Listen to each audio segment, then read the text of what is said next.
B. It's a shame that you're my father, said my daughter at her wedding, dreaming of someone richer.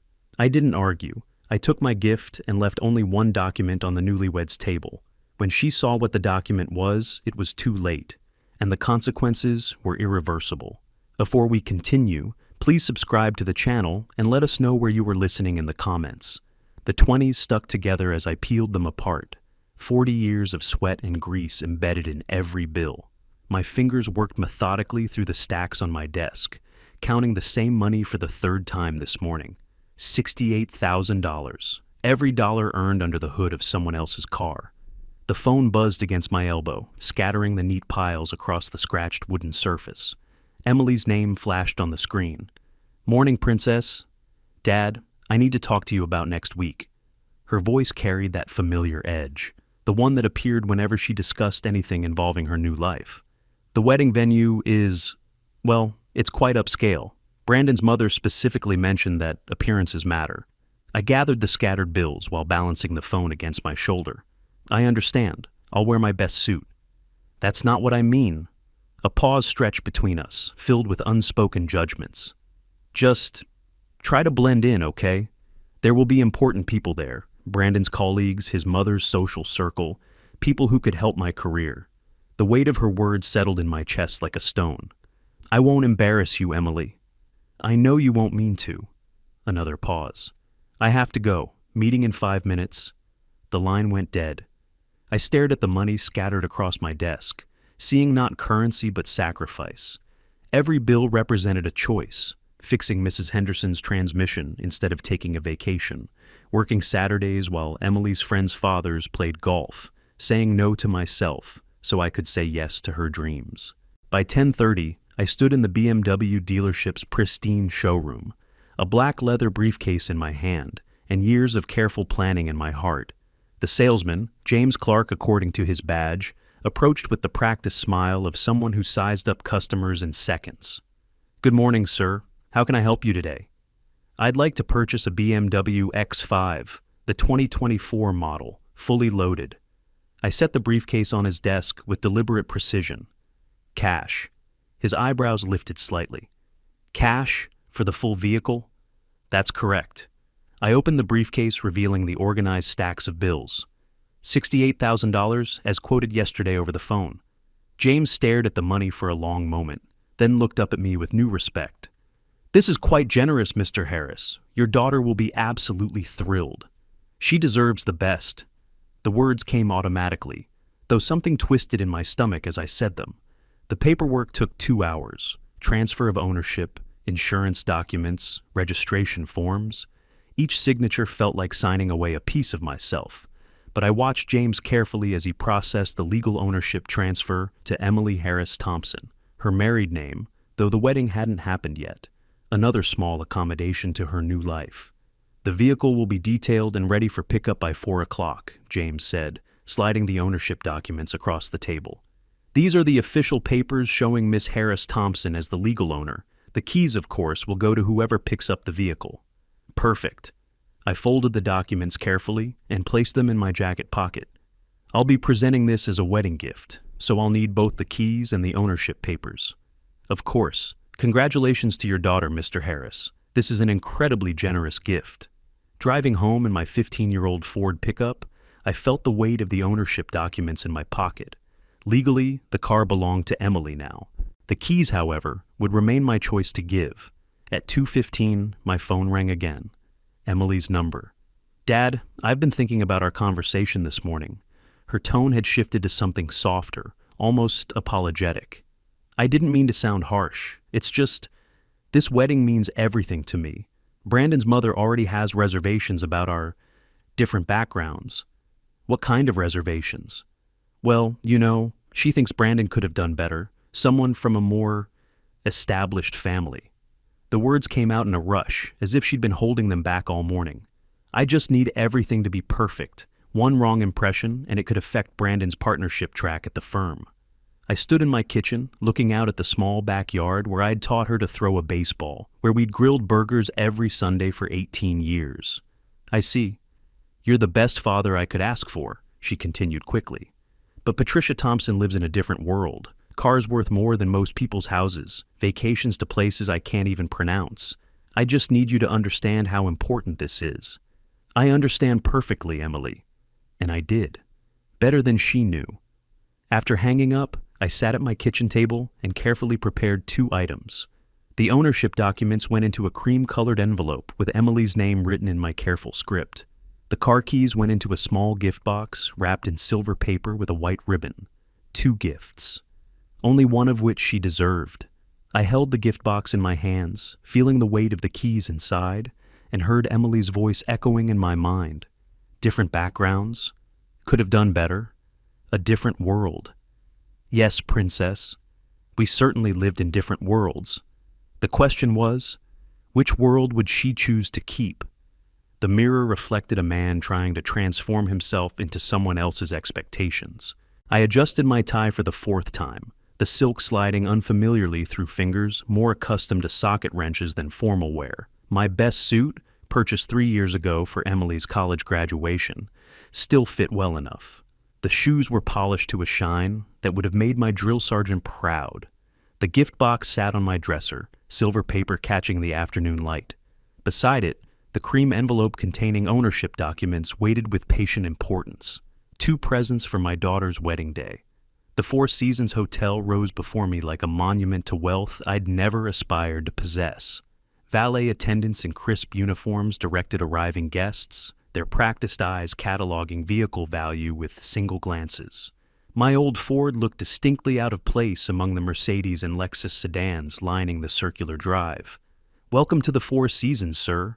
The valet's smile was professionally neutral. "May I take your keys?"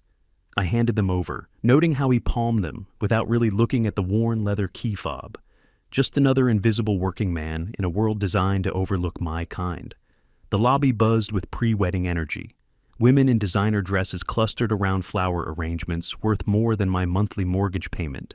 Men in tailored suits discussed market trends and vacation properties while sipping champagne that probably cost more per bottle than I charge for an oil change. "Robert!" Patricia Thompson materialized beside me, her smile sharp enough to cut glass. "How wonderful that you could make it." "Wouldn't miss it for anything, Mrs. Thompson." "Of course not."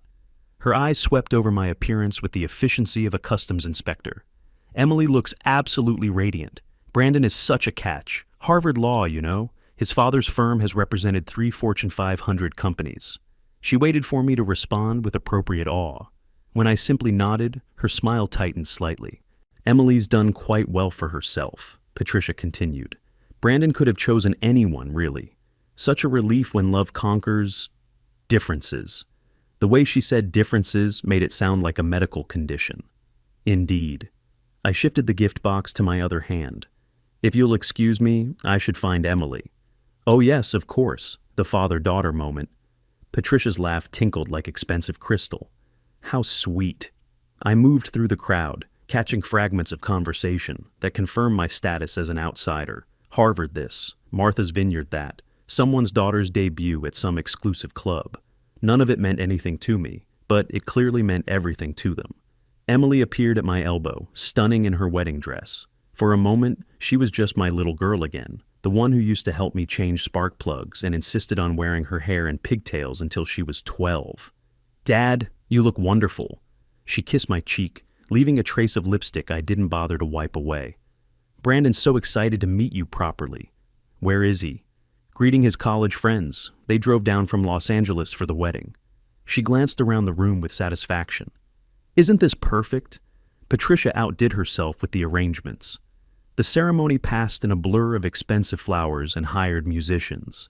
I sat in the second row, behind Patricia's side of the family, watching my daughter marry into a world that had no place for auto mechanics from Phoenix. Brandon looked appropriately handsome and successful. His friends looked like they'd stepped from magazine advertisements. During the reception, I found myself standing alone near the gift table, holding my 2 offerings. Other presents surrounded the base: crystal vases, silver serving sets, art pieces that screamed wealth and sophistication. My gift box looked modest in comparison. Emily approached the microphone for her traditional thank you speech. The room quieted, glasses raised in anticipation. "Thank you all for being here tonight," she began, her voice carrying clearly through the sound system. "Brandon and I are so grateful for your love and support." Polite applause rippled through the crowd. "You know," Emily continued, her smile bright and confident, "sometimes I look around at all of you, Brandon's accomplished friends, our successful families, and I think how nice it would be to have a wealthier father." The room went completely silent. Someone's champagne glass clinked against a table. "But we take what we get, right?" Emily laughed, apparently oblivious to the frozen expressions around her. "At least Dad taught me the value of hard work, even if he couldn't teach me the value of a good investment portfolio." More silence. Patricia's face had gone rigid with horror. Brandon looked like he wanted to disappear into the floor. Several guests stared at their plates, unable to meet my eyes. "Anyway," Emily rushed on, still smiling, "thank you for making our day perfect." The applause that followed was scattered and uncomfortable. I stood there for a moment, feeling the weight of 100 pitying glances, hearing Emily's words echo in my mind. Wealthier father. We take what we get. I walked to the gift table with measured steps. Carefully, I placed the cream envelope containing the BMW ownership documents among the other presents. Then I picked up the silver gift box containing the keys and tucked it under my arm. Brandon appeared at my elbow. "Mr. Harris, I'm so sorry about that. Emily didn't mean—" "She meant every word." I looked at him steadily. "Take care of the documents on the gift table. They're important." I walked toward the exit without looking back, Emily's laughter carrying across the room as she moved among her guests. At the door, I paused and turned for one last look at my daughter, radiant in her white dress, surrounded by people who measured worth in dollar signs. "Yes, princess. We take what we get. And now you discover exactly what you were getting." The gift box sat beside me like a silent witness to Emily's words, its silver ribbon catching streetlight through the windshield. I stared at my house, modest brick ranch where I'd raised my daughter alone after her mother left, and wondered when I'd become something to be ashamed of in her eyes.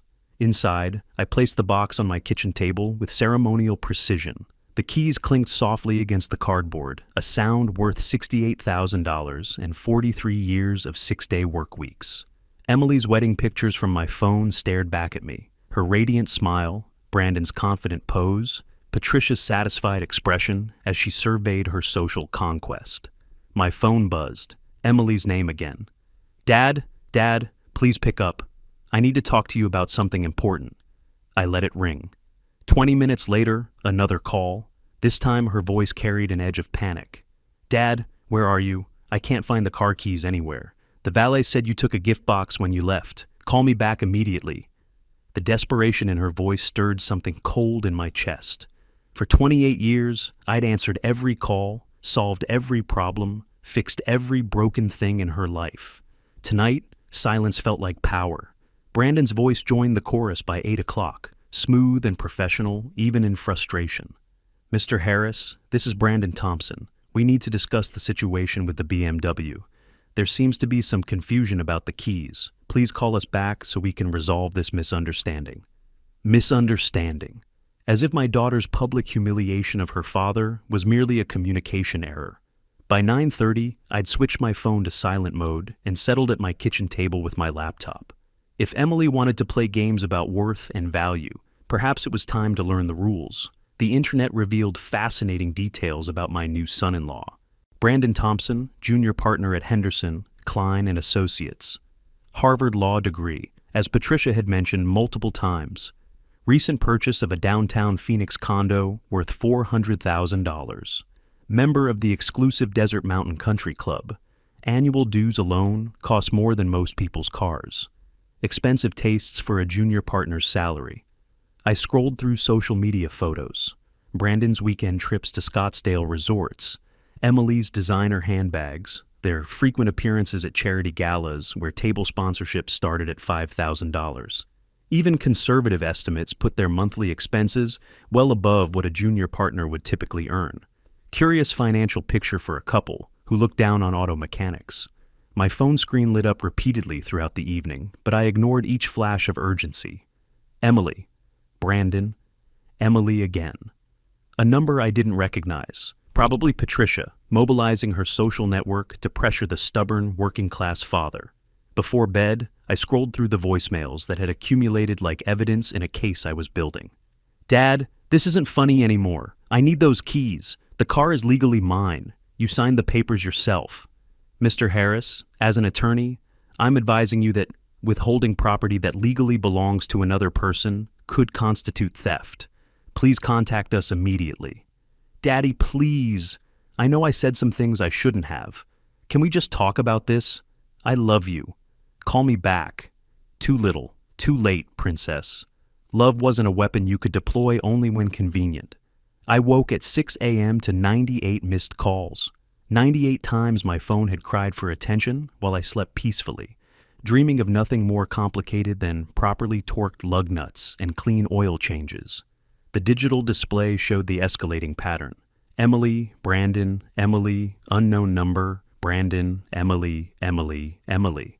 Desperation had a sound, and it was my daughter's voice growing more frantic with each ignored call. Over coffee, I continued my research. Brandon's law firm handled corporate mergers and wealthy family estates, the kind of white-collar work that looked impressive on business cards, but paid junior partners modestly, while senior partners collected the real money. His Harvard degree was 13 years old. His junior partner status suggested either limited ambition or limited ability. Meanwhile, his lifestyle suggested access to significant funds beyond his stated income. Emily had always been attracted to appearances over substance. Perhaps she'd finally found someone who shared her talent for living beyond reasonable means. My phone buzzed with a text. Dad, I'm coming to the shop this morning. We need to talk. This has gone too far. I typed back carefully. Shop opens at 8. I'll be there. For the first time since the wedding, I smiled. Emily was coming to my territory now, the place where I held every advantage, where 43 years of honest work had earned me respect from customers who valued competence over connections. Let her try to shame me there. The gift box still sat on my kitchen table, silver ribbon slightly wrinkled now, but still wrapped around $68,000 worth of lesson my daughter was about to learn. Some gifts, I was discovering, taught the giver more than the receiver. The wrench felt solid in my hands, unlike the shifting ground beneath my family relationships. 8 a.m. found me under the hood of Mrs. Martinez's Honda Civic, letting the familiar rhythm of mechanical work steady my nerves. Oil change, brake inspection, routine maintenance, simple problems with straightforward solutions. Unlike daughters who publicly wished for wealthier fathers. The shop's radio played softly while I worked, punctuated by the occasional pneumatic hiss of Jerry's air tools from the next bay. Normal Tuesday morning business, customers dropping off cars before work, the comfortable routine of an honest trade. My phone had mercifully stayed silent since dawn. At 10:45, a silver Lexus pulled into my parking lot. Through the bay door, I watched Emily emerge from the passenger seat, her wedding makeup replaced by the sharp professional look she wore for marketing presentations. Brandon followed from the driver's side, his suit crisp enough for a courtroom appearance. They approached my bay like opposing attorneys entering hostile territory. Dad, Emily's voice carried forced calm. We need to talk.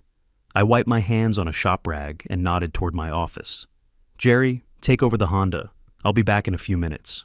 My office occupied a clean corner of the shop, filing cabinets full of customer records, desk covered with invoices and parts catalogs, walls displaying 43 years of business licenses and customer appreciation awards. Not impressive by Brandon standards, but honest work properly documented. Have a seat. I gestured to the 2 chairs facing my desk, while I settled into my own familiar territory. Emily perched on the edge of her chair like a bird ready for flight. Dad, where are the car keys? Safe. That's not an answer. Frustration cracked her professional composure. The BMW is legally mine. You signed the ownership papers yourself. Give me the keys. Legal ownership and practical access are different things, Emily. I kept my voice level, conversational. You own the car. I own the keys. Brandon leaned forward, his lawyer instincts engaging. Mr. Harris, with respect, you're walking a very thin legal line here, withholding access to property that belongs to another person. Could constitute theft, I finished. Yes, I heard your voicemail, several times actually. Then you understand the seriousness of this situation. I understand many things, Brandon. For instance, I understand that legal ownership doesn't always include automatic access to physical possession. I opened my desk drawer and pulled out a business card I'd prepared that morning. I also understand the value of good legal advice. Emily snatched the card from my fingers. Harold Wilson, attorney at law. Dad, what are you doing? Learning about my rights. Turns out gift law is more complicated than signing ownership papers. I leaned back in my chair, watching their faces. Especially when circumstances change after the gift is given. Brandon's confident expression flickered. What circumstances? Public humiliation. Statements about wishing for a wealthier father. The kind of circumstances that might affect whether a gift was given under false pretenses or emotional duress. Dad, I didn't mean— Yes, you did, Emily. You meant every word. I stood up, moving to the window overlooking the shop floor where honest work continued despite family drama. You've wanted a different father for years, someone who drives a Mercedes instead of a pickup truck, someone who belongs at country clubs instead of auto shops. That's not true, isn't it? I turned back to face them. When was the last time you brought friends to this shop? When did you last mention your father's occupation without apologizing for it? Silence stretched between us like a gulf that couldn't be bridged with words. Brandon cleared his throat. Mr. Harris, regardless of family dynamics, the law is clear about property rights. You cannot legally withhold. Actually, I can. I returned to my desk and pulled out notes from my morning consultation with Harold Wilson. Gift completion requires delivery and acceptance. I delivered ownership documents. The keys represent a separate component requiring separate consideration. That's ridiculous legal hair splitting. Is it? You're the Harvard-educated attorney. I'm just an auto mechanic who knows how to read contracts. I smiled without warmth. Turns out 43 years of dealing with legal documents teaches you things about property law. Emily's frustration boiled over. Dad, this is insane. You're being vindictive and petty. Am I? Or am I finally giving you exactly what you asked for? I leaned forward across my desk. You wanted a father who acted more like wealthy people. Well, Emily, wealthy people don't give expensive gifts to family members who publicly humiliate them. They use lawyers and legal leverage to protect their interests. You're not wealthy. No, but I understand the value of money. $68,000 buys a lot of respect, Emily. The question is whether you're willing to pay that price. Brandon stood up abruptly. What do you want? Money? Some kind of apology? I want my daughter to understand that her father isn't something to be ashamed of. I want her to realize that honest work has value beyond a paycheck. I want her to stop treating me like an embarrassment she tolerates out of obligation. Fine, I'm sorry. Is that what you want to hear? Emily's voice cracked with genuine emotion. I'm sorry I said those things at the wedding. Can we please move past this? For a moment, the broken little girl I'd raised alone flickered behind her polished exterior. Part of me wanted to reach across the desk, hand over the keys, and pretend none of this had happened. But Harold Wilson's words echoed in my memory. Sometimes, Mr. Harris, the only way to teach respect is to command it. Sorry isn't enough anymore, Emily. Words are cheap. Actions matter. I gathered my notes and stood up. The keys will be returned when you demonstrate that you understand the value of what you threw away. What does that mean? Figure it out. You're smart people with expensive educations. I moved toward the office door. I have customers waiting. As they left, I watched Brandon help Emily into their Lexus, her shoulders shaking with what looked like tears. Part of me ached to comfort her. Part of me wondered if I was being a stubborn old fool. But the largest part of me remembered her words at the wedding, the satisfied smile on Patricia's face, the uncomfortable silence that followed Emily's casual dismissal of 43 years of sacrifice. Some lessons couldn't be taught with words. Some gifts had to be earned twice. Wilson's business card sat next to my keyboard as I opened a new browser window. Legal leverage was just the beginning. 43 years of running a business had taught me that information was the foundation of any successful strategy. The coffee shop on Camelback Road provided neutral territory for my meeting with Kenneth Wright. Professional investigator, Harold Wilson had recommended him. Mid-40s, unremarkable appearance, the kind of man who blended into crowds and listened more than he spoke. Your daughter's situation, Kenneth said, sliding a manila folder across the table. What exactly do you need to know about your son-in-law? Everything that affects my family's financial security. I kept my voice level, businesslike. Brandon Thompson, junior partner at Henderson, Klein and Associates, married to my daughter February 22nd. Kenneth's pen moved across his notepad. Financial background, professional standing, personal habits. Start with the money. A man's debts tell you more about his character than his degrees. Standard rate is $300 per day plus expenses. 2 weeks should give us a comprehensive picture. I counted out $600 in cash. 1 week. I need answers, not paperwork. The investigation results arrived faster than expected. Kenneth's report painted a picture that explained Brandon's expensive tastes and desperate need to impress Patricia's social circle. Credit card debt. $47,000 across 6 different cards. Mortgage payments, $89,000 behind on the downtown condo. Car loans, $44,000 for vehicles that screamed success to anyone who didn't look at the payment schedules. Total exposure, $180,000, more than I'd made in 3 good years at the shop. Your son-in-law lives like a wealthy man on a working man's income, Kenneth explained during our second meeting. Classic case of leveraging future earnings against current lifestyle. What about his job security? Junior partners at his firm averaged 7 years before making senior partner. Brandon's been there for 4 years. His billing hours are adequate, but not exceptional. Kenneth flipped through surveillance photos. He spends considerable time at expensive restaurants and social events, professional networking or personal indulgence. Hard to distinguish. The banking connection came through my brother Charles, retired after 30 years with Wells Fargo. His contact, Stephen Ford, managed commercial accounts and knew the Thompson family's financial patterns. Patricia's always been a spender, Stephen told me over lunch at a quiet restaurant near his bank. Brandon learned from the best. The family's been carrying significant debt for years, using real estate equity to maintain appearances. What about Emily's income? Marketing manager salary, maybe $60,000 annually. Decent money, but not enough to support their lifestyle. Stephen stirred his coffee thoughtfully. Your daughter married into debt disguised as prosperity. The debt acquisition strategy emerged from a combination of Charles's banking experience and my own business instincts. Distressed debt trading was perfectly legal. Companies bought and sold obligations regularly to manage risk and cash flow. The key is using intermediaries, Charles explained during a weekend barbecue at his house. You don't want direct ownership connections, business associates, investment groups, financial partnerships.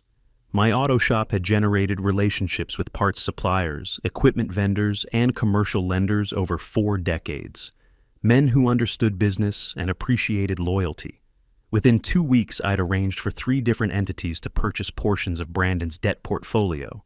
$47,000 in credit card obligations transferred to Southwest Commercial Recovery for 60 cents on the dollar. The mortgage servicing company sold Brandon's delinquent payments to Desert Financial Solutions for 40% of face value. Car loan defaults went to Phoenix Asset Management for 50 cents per dollar owed.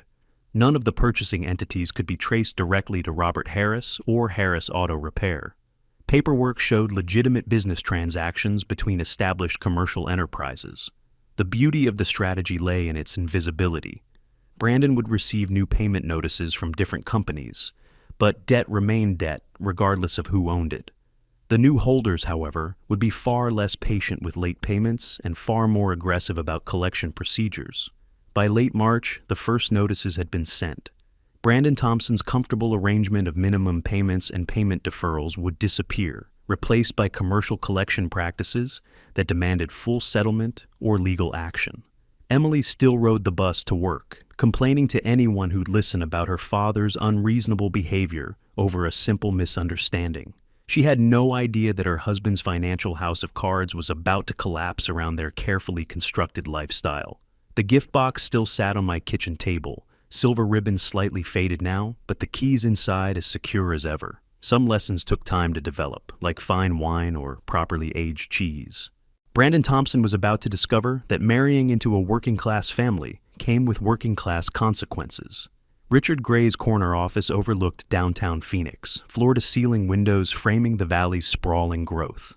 Brandon sat across from the senior partner's mahogany desk, manila folders stacked between them like accusations waiting to be filed. Your personal financial situation has come to the firm's attention, Gray said without preamble. Law partners didn't waste time on pleasantries when addressing problems. Credit agencies, collection notices, irregular payment patterns. Brandon's Harvard confidence faltered. Sir, I can explain. Can you? Because Henderson Klein and Associates maintains certain standards for our associates. Client confidence requires financial stability among our legal staff. Gray opened the top folder, revealing credit reports that Brandon thought were private. $47,000 in revolving credit debt, mortgage delinquencies totaling $89,000. The numbers look worse on paper than in reality. Emily and I are managing our obligations responsibly. Are you? Gray's voice cut through Brandon's explanation like a court order. 3 collection agencies contacted us this week inquiring about your employment status. That suggests responsibility isn't your strongest characteristic. The bus stop on Central Avenue provided no shelter from Arizona's April heat. Emily stood among downtown workers, her designer suit marking her as someone who belonged in climate-controlled offices, not public transportation waiting areas. Her phone buzzed with a text from her marketing director. Client lunch moved to 2 p.m. Can you make it to the Phoenician? The Phoenician Resort, 30 miles from downtown, accessible only by car or expensive taxi ride. Emily stared at the message, calculating cab fare against her monthly budget, feeling the gap between her professional requirements and her current transportation reality. Another text, this one from her assistant. The Morrison account team is asking about your new environmental initiative. Should I mention your commitment to public transportation? Environmental initiative. Emily almost laughed. Her commitment to public transportation stemmed from her father's stubborn refusal to return car keys over a wedding speech she barely remembered making. The westbound bus arrived 20 minutes late, packed with service workers and students who treated public transportation as necessity rather than political statement. Emily found a seat next to a woman whose uniform identified her as a hotel housekeeper, someone who probably earned in a month what Emily spent on shoes. The irony wasn't lost on her. 6 weeks ago, she'd driven past bus stops in her BMW, never imagining the people waiting there had names, jobs, or professional obligations. Now she understood their schedules, their patience, their resignation to transportation systems designed for society's service workers. Patricia Thompson arrived at Harris Auto Repair wearing her boutique owner armor, tailored blazer, designer handbag, expression of someone accustomed to getting her way through social pressure and economic intimidation. Robert, she announced, marching into the shop like a customer demanding satisfaction. This family situation has gone too far. The children made a mistake. Surely we can resolve this like reasonable adults. I continued working on Mrs. Patterson's brake system, letting Patricia's presence register without acknowledging her authority. Customers often tried to intimidate mechanics with a social status or financial threats. Experience taught patience and professional focus. Emily's taking buses to work, Patricia continued. Brandon's career is suffering. You're punishing innocent people over a misunderstanding between family members. Misunderstanding. I straightened up, wiping my hands on a shop rag. Interesting choice of words, Patricia. Your daughter-in-law wished publicly for a wealthier father. I'm curious. Which part represents the misunderstanding? She was nervous. Wedding stress makes people say things they don't mean. Does it? Or does stress make people reveal what they really think? I gestured toward my office. Let's discuss this privately. Patricia followed me into the clean space where business decisions were made and family disputes were resolved.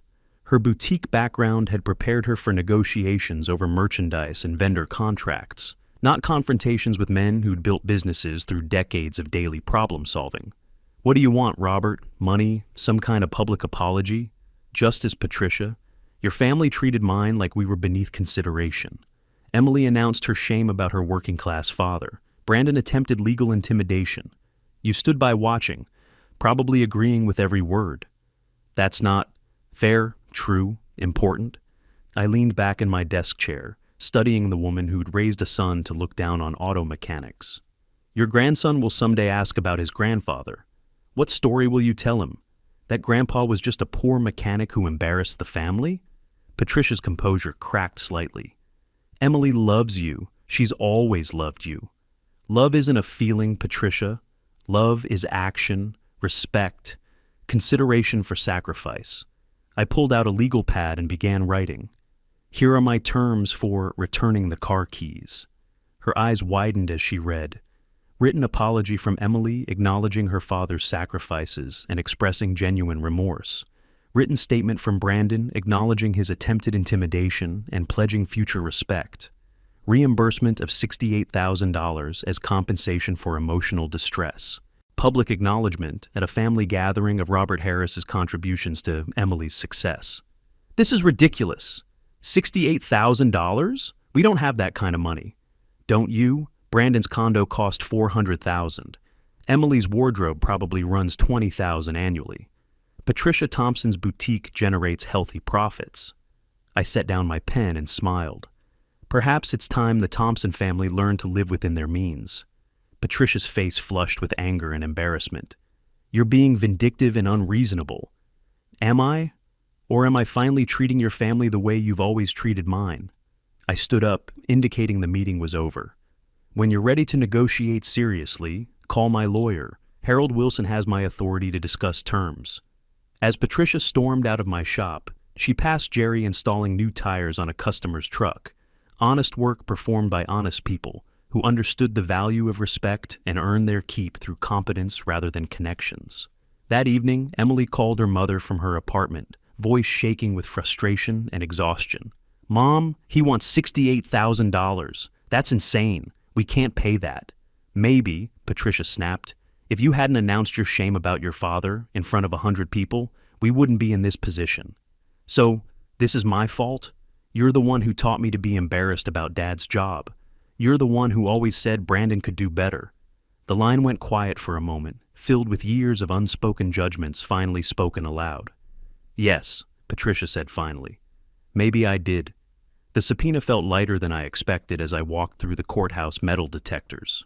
3 months of planning had led to this moment. Brandon Thompson versus Robert Harris, documented in legal proceedings that would become public record forever. Judge Margaret Clark's courtroom reflected 30 years of family disputes and civil disagreements. Wood paneling absorbed decades of arguments, while fluorescent lighting revealed truth and lies with equal harshness. Brandon sat at the plaintiff's table in his most expensive suit, probably purchased when he still believed Harvard law guaranteed success. Your Honor, Brandon's attorney began, my client seeks return of property rightfully belonging to his wife. Mr. Harris has unlawfully withheld automobile keys despite signed ownership documents. Harold Wilson rose from our table with practiced confidence. Your Honor, property transfer requires delivery of all components. Ownership documents represent legal title. Physical keys represent access control. These are separate elements requiring separate consideration. Judge Clark reviewed the case file with professional detachment. Mr. Thompson, explain the circumstances surrounding this gift. Brandon cleared his throat nervously. Emily's father purchased a BMW as a wedding present. He signed ownership documents transferring legal title to my wife. We simply request delivery of the keys to access property that legally belongs to her. Mr. Harris, Judge Clark addressed me directly. Why have you retained the keys? I stood with the dignity 43 years of honest work had earned me. Your Honor, my daughter publicly humiliated me at her wedding, stating she wished for a wealthier father. This gift was given in love and received with contempt. I believe circumstances changed fundamentally after the ownership transfer. That's emotional manipulation, not legal grounds, Brandon's lawyer protested. Is it? Harold Wilson produced a tablet containing wedding video footage. Your Honor, we have evidence of Miss Harris Thompson's public statements disparaging her father's economic status and expressing shame about his occupation. The courtroom watched Emily's wedding toast in uncomfortable silence. Her words about wanting a wealthier father echoed through speakers with legal permanence, each syllable becoming evidence in a case that would follow their family forever. Judge Clark paused the video during the awkward silence that followed Emily's speech. Mr. Thompson, as an attorney, do you see any legal precedent for gift reconsideration based on recipient behavior? Brandon's confidence cracked visibly. Your Honor, emotional reactions don't invalidate legal property transfers. But they might affect completion of delivery, Judge Clark interrupted. Keys weren't mentioned in the ownership documents. Mr. Wilson, do you have legal precedent for separating title transfer from access delivery? Yes, Your Honor. Martinez versus Santos, 2018. Arizona Court of Appeals ruled that gift completion requires full delivery of all components, and circumstances affecting donors' intent can impact delivery obligations. The judge made notes while Brandon's lawyer whispered frantically in his ear. 3 months of mounting financial pressure had aged Brandon visibly. The confident Harvard graduate was gone, replaced by a man fighting for survival. Mr. Thompson, Judge Clark continued, before ruling, I'm curious about your current employment status. Are you still with Henderson, Klein and Associates? Brandon's face flushed with embarrassment. No, Your Honor, I'm between positions currently. I see. Financial difficulties affecting your legal career? Objection. Brandon's lawyer stood quickly. Personal finances aren't relevant to property law. Overruled. Personal circumstances might affect credibility regarding property needs. Judge Clark leaned forward. Mr. Thompson, are you experiencing financial hardship that makes this vehicle particularly important? The question hung in the air like a trap waiting to spring. Brandon couldn't explain his debt situation without revealing the collection pressures that had cost him his job. He couldn't lie under oath about finances that were already under legal scrutiny. Your Honor, my wife and I have normal household expenses that require reliable transportation. Mr. Harris, Judge Clark addressed me again, what would motivate you to return the keys? Acknowledgement, Your Honor, recognition that 43 years of fatherhood deserves respect rather than public humiliation. Perhaps compensation for the emotional distress caused by my daughter's statements. How much compensation? $68,000, the exact amount I invested in their gift. Brandon shot up from his chair. That's extortion. Sit down, Mr. Thompson, Judge Clark commanded. Mr. Harris, that's a substantial amount. Your Honor, I worked 60-hour weeks for decades to provide for my daughter. She announced her shame about my economic status to a room full of strangers. I believe financial compensation reflects the seriousness of that betrayal. Judge Clark closed the case file decisively. I'm scheduling a recess for settlement negotiations. Mr. Wilson, Mr. Thompson's counsel, you have 48 hours to explore resolution. If no agreement is reached, I'll rule on the technical legal issues, which currently favor the defendant's position. As we left the courthouse, Harold Wilson walked beside me with satisfaction, evident in his stride. They can't win on legal merits, Robert. Brandon's financial problems make him desperate, but desperation doesn't change property law. My phone buzzed with a text message. The number belonged to Stephen Ford, my banking contact. Thompson accounts showing multiple creditor demands, 30-day ultimatums on all major debts, bank called emergency meetings. 3 months of patient planning was bearing fruit. Brandon's legal career had ended. Emily's job was hanging by a thread, and Patricia's boutique was bleeding money to cover family obligations. As I drove home in my reliable pickup truck, I passed a bus stop where Emily stood among downtown workers, checking her phone anxiously for schedule updates. 6 months ago, she'd driven past the same stop in her BMW, never imagining she'd depend on public transportation. Justice had a schedule all its own. The cardboard box felt heavier with each personal item Brandon packed. 3 years of building a career, gone. His law degree diploma went on top, followed by the photo of Emily from their honeymoon when everything still seemed possible. Brandon, we need your office keys and parking access card, the HR director said, maintaining professional distance while documenting another casualty of the firm's reputation standards. Richard Gray appeared in the doorway, expression mixing disappointment with business necessity. The partners voted unanimously. Financial instability creates liability issues with clients. We can't risk the firm's reputation. I understand, sir. Brandon's voice barely carried across the small office that had represented his professional future. My personal situation shouldn't affect the firm. Unfortunately, it already has. 3 clients specifically requested different representation after learning about your circumstances. Gray stepped aside as security arrived to escort Brandon out. Good luck finding something that fits your situation. The elevator descended 30 floors, each number counting down Brandon's professional destruction. In the lobby, he passed younger lawyers whose confidence reminded him of his own Harvard arrogance just months ago. None of them could imagine their careers ending over family financial problems. Emily's termination happened more quietly, but just as completely. Stress had affected her work performance for weeks. Missed deadlines, client complaints, inability to focus during presentations. Her marketing director delivered the news with corporate sympathy and legal documentation. "We understand you're dealing with personal challenges," Linda Morrison explained, sliding severance paperwork across the conference table. "Sometimes life requires taking time to address family priorities. I can improve my performance. The stress will pass once our situation stabilizes. Emily, you've missed 4 client meetings this month. The Davidson account specifically requested a different project manager after your presentation last week." Linda's tone mixed kindness with finality. "Perhaps resolving your family issues will help you refocus professionally. 2 careers destroyed by one stubborn auto mechanic who refused to surrender car keys.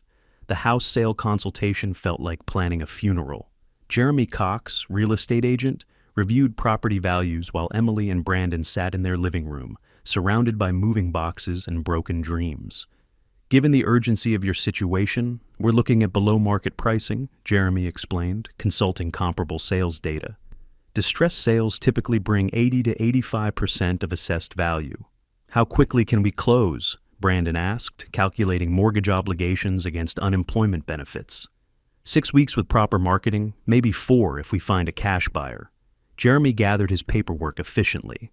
I'll prepare listing documents for tomorrow. The sooner we get this on the market, the better your negotiating position. Emily walked through rooms that had represented their upward mobility. Granite countertops, hardwood floors, master bedroom overlooking the Phoenix skyline. Everything chosen to impress Patricia's social circle, now being sacrificed to satisfy creditors her father had somehow mobilized. "How did this happen?" she asked Brandon while taping boxes in the kitchen. "6 months ago, we had everything under control. Your father happened. He's not the simple mechanic we thought he was." Brandon folded legal documents into a file box marked personal papers. "Someone with his business experience understands leverage better than we gave him credit for." Patricia's boutique crisis reached crescendo that same week. Forced asset liquidation, emergency inventory sales, desperate attempts to generate cash for family obligations. Her social status, carefully built over 20 years, was evaporating along with her financial security. "I can't bail you out anymore," she told Emily during a tearful phone conversation. "The boutique can barely cover its own expenses.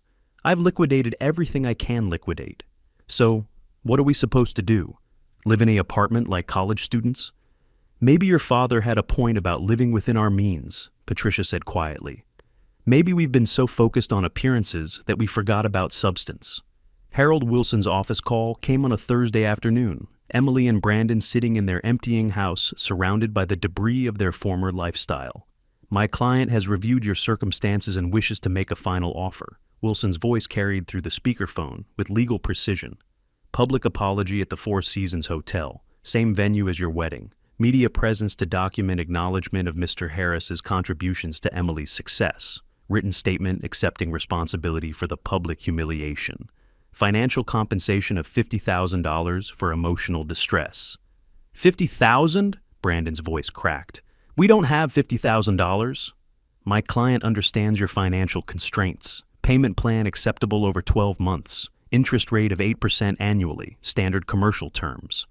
Emily stared at the phone as if it contained a snake.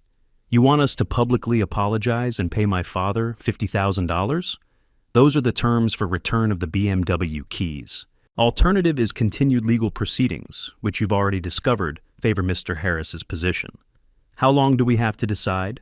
72 hours. After that, the offer expires and legal proceedings resume." The call ended, leaving Emily and Brandon in silence, broken only by the hum of their nearly empty refrigerator and the distant sound of Phoenix traffic carrying other people to jobs and homes they still possessed. "Maybe we should just apologize," Brandon said finally. "Swallow our pride and admit we were wrong." Emily looked around their dismantled living room, calculating the distance between their current situation and the life they had planned. 6 months ago, apologizing to her auto mechanic father seemed impossible. Now, survival required precisely that, humility. $50,000, she whispered, on top of public humiliation. It's either that or start over with nothing. Outside their window, a bus stopped at the corner, picking up passengers who'd never owned BMWs or worried about country club memberships. People who understood that transportation was utility, not status symbol. Emily watched the bus pull away and wondered if her father was right about everything. The phone felt like it weighed 50 pounds as Emily stared at her father's number on the screen. 72 hours had become 71, then 70, each passing minute bringing her family closer to complete ruin. Around her, the tiny rental apartment told the story of their fall. Cardboard boxes instead of custom furniture, discount store dishes replacing wedding china. Brandon sat across from her at their second-hand kitchen table. Unemployment benefit paperwork spread between them like evidence of their failures. Neither had spoken for an hour, both understanding that pride was a luxury they could no longer afford. "We have to call him," Brandon said finally, his Harvard confidence replaced by practical desperation. "There's no other choice." Emily's finger hovered over the call button. 6 months ago, she'd driven past bus stops in her BMW, never imagining she'd someday depend on public transportation. Now, she knew the schedules by heart, understood the patience required of people who lived without the privilege she'd taken for granted. The call connected on the second ring. "Hello, Princess." "Dad?" Her voice cracked slightly. "I'm ready to do what you're asking." "Which part specifically? The public apology, the compensation, or the acknowledgement that your auto mechanic father has value?" "All of it. Everything you want. I understand now." Silence stretched between them, filled with months of hurt and the weight of lessons learned through consequences. Emily closed her eyes, remembering her wedding toast, the careless words that had triggered this avalanche of justice. "Harold Wilson will contact you about the details," Robert said finally. "Four Seasons Hotel, same ballroom where you announced your shame about your poor father, full media presence, compensation check payable at the event." "How much media?" "Enough to ensure your apology reaches the same audience that heard your original humiliation." Robert's voice carried the authority of a man who'd won completely. "Society pages, local business news, anyone who witnessed your wedding speech." Emily looked at Brandon, who nodded grimly. Public humiliation seemed fitting punishment for public cruelty. "We'll be there, Dad." "Good. And Emily, come prepared to mean every word." The press conference took 2 weeks to organize. Harold Wilson handled logistics with professional efficiency, booking the same ballroom, coordinating media contacts, ensuring proper documentation of the event. The Four Seasons staff remembered the wedding, the elegant celebration that had ended with an embarrassed father leaving early. Emily spent those 2 weeks writing her speech, crossing out false sentiments and corporate language, searching for words that expressed genuine remorse rather than strategic apology. The final version filled 1 page of handwritten text that began, "I want to publicly apologize to my father for the cruel words I spoke at my wedding." The morning of the event, Emily stood in the hotel bathroom, staring at her reflection in the same mirror where she'd perfected her bridal makeup 6 months earlier. The confident woman who'd married into wealth was gone, replaced by someone who understood that respect must be earned rather than demanded. The ballroom looked smaller without wedding decorations, its corporate neutrality highlighting the business nature of this gathering. Local media representatives sat in folding chairs, while camera operators checked lighting angles. Emily recognized several faces from her wedding. Society journalists who'd covered her marriage to Brandon Thompson, the promising young lawyer. Robert entered precisely at 2 o'clock, wearing the same suit he'd worn to her wedding, looking exactly like what he was. A successful small business owner who'd raised his daughter alone and deserved better treatment than he'd received. He took a seat in the front row, flanked by Harold Wilson and his brother Charles. Witnesses to justice finally served. "Ladies and gentlemen," the moderator began, "today's press conference addresses public statements made during a family wedding earlier this year." Emily approached the podium with legs that felt unsteady. The microphone amplified her breathing as she unfolded her handwritten speech. Cameras focused on her face, recording the moment for posterity and public consumption. 6 months ago, at my wedding in this same room, I made statements about my father that were cruel, ungrateful, and completely untrue." Her voice grew stronger with each word. "I announced that I wished for a wealthier father, dismissing 43 years of sacrifice and unconditional love." The audience sat in complete silence, some remembering her original words, others hearing the story for the first time. "My father, Robert Harris, worked 6-day weeks for decades to provide opportunities I took for granted. He gave me everything he could, including a $68,000 wedding gift that I accepted while publicly expressing shame about his profession. Emily looked directly at Robert, seeing approval in his eyes for the first time in months. I was wrong, completely, utterly wrong. My father is a successful business owner, a man of integrity, and someone who understands the value of honest work better than I understood the value of his love. Brandon stepped forward to the second microphone. As Emily's husband, I participated in disrespecting Mr. Harris. I attempted legal intimidation against a man whose only crime was expecting gratitude for his generosity. Patricia Thompson rose from her seat in the audience, moving to join her daughter-in-law and son-in-law at the front of the room. I taught my family to value appearances over substance. Robert Harris represents everything admirable about American working people, and we treated him like an embarrassment. Robert stood slowly, accepting the envelope Emily extended toward him. Thank you for your apologies. Family means accepting people for who they are, not who you wish they were. The $50,000 check represented more than financial compensation. It was acknowledgement that respect has monetary value, that emotional damage requires tangible remedy, that justice sometimes demands payment beyond words.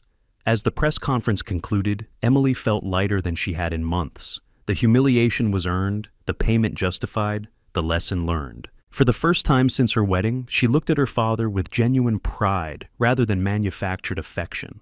Outside the hotel, Robert pocketed the check while Emily stood beside him, no longer the entitled daughter who'd married into wealth, but someone who understood that real value couldn't be purchased or inherited.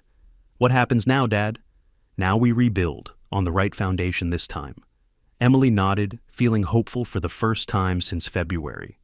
The keys caught the morning sunlight as I held them, for the last time in my auto shop office. 6 months of justice had led to this moment of grace, the final gesture that would complete Emily's education and restore our family relationship on terms I could respect. Emily arrived at exactly 9 o'clock, punctual in a way she'd never been when she owned luxury vehicles and lived without consequences. She wore a simple dress appropriate for someone learning to live within realistic means, her expression combining hope with hard-earned humility.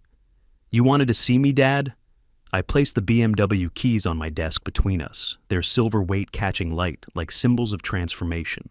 These belong to you legally, they always have, but possession requires earning the right to hold them. Have I earned that right? 6 months ago, she would have demanded the keys as her due. Today, she asked permission like someone who understood that privileges must be justified through behavior and attitude. Tell me what you've learned, Princess. Emily sat in the chair across from my desk, the same space where she'd once brought friends to meet her mechanic father with apologetic explanations. Now she met my eyes directly, without shame or condescension. I learned that respect isn't automatic just because someone shares your DNA.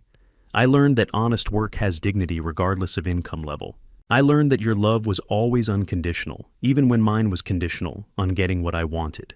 And I learned that privilege comes with responsibility, and when I failed that responsibility, consequences followed naturally. She paused, choosing words carefully. I learned that you're not just my father. You're someone I should be proud to know. I pushed the keys across the desk. Then these are yours. Use them wisely. Emily's hands trembled slightly as she picked up the keys. Thank you, Dad, for the gift, for the lesson, for not giving up on me. That's what fathers do, Emily, even when their daughters forget to appreciate it.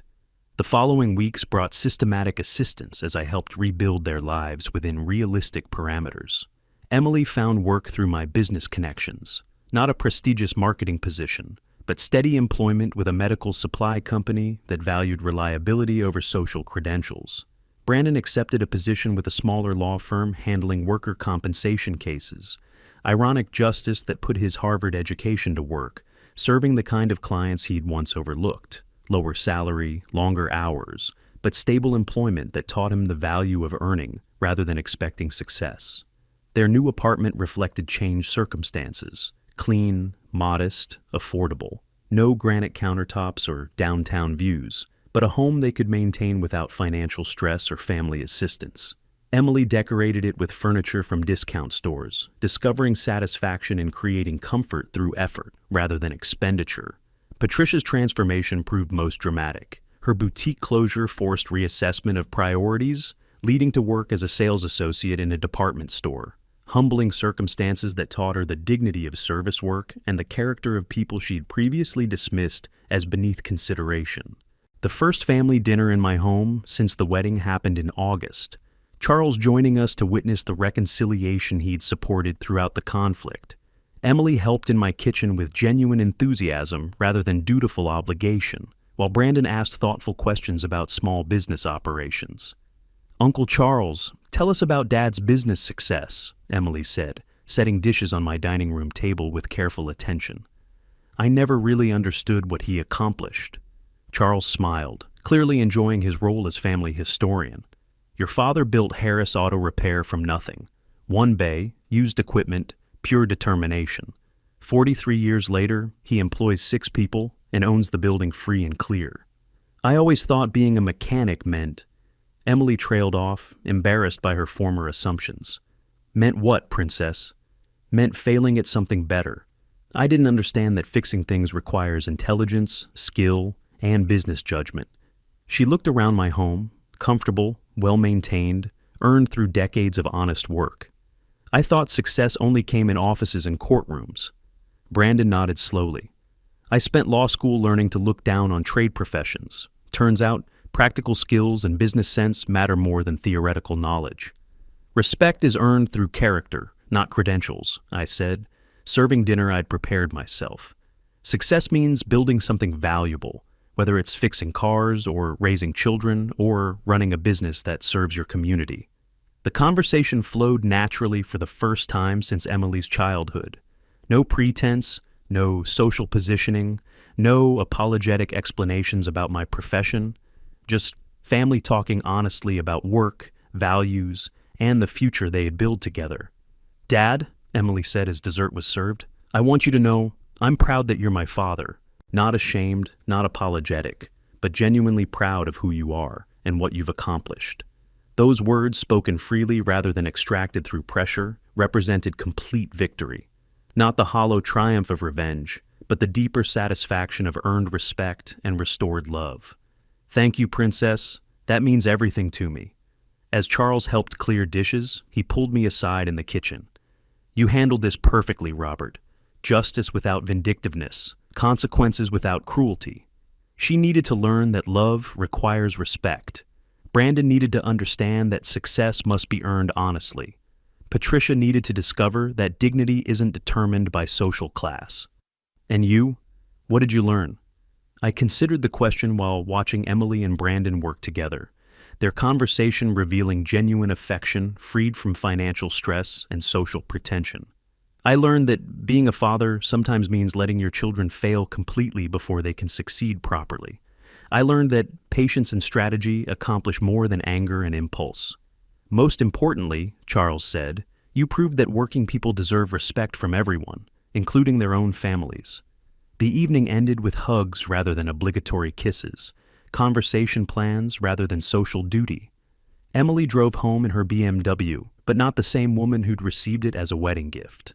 This Emily understood its value, appreciated its cost, and respected the sacrifice it represented. Justice had been served, lessons had been learned, family love had been tested and strengthened. Some gifts, I reflected, teach the giver and receiver equally. The phone rang as I settled into my evening routine. Emily's voice, bright with genuine happiness rather than manufactured enthusiasm. "Dad, thank you for dinner, and thank you for everything else. I love you." "I love you too, Princess. Drive safely." 43 years of fatherhood had finally received the recognition it deserved. If you liked this story, please like this video, subscribe to the channel, and share your impressions of this story in the comments. To listen to the next story, click on the box on the left. Thank you for watching.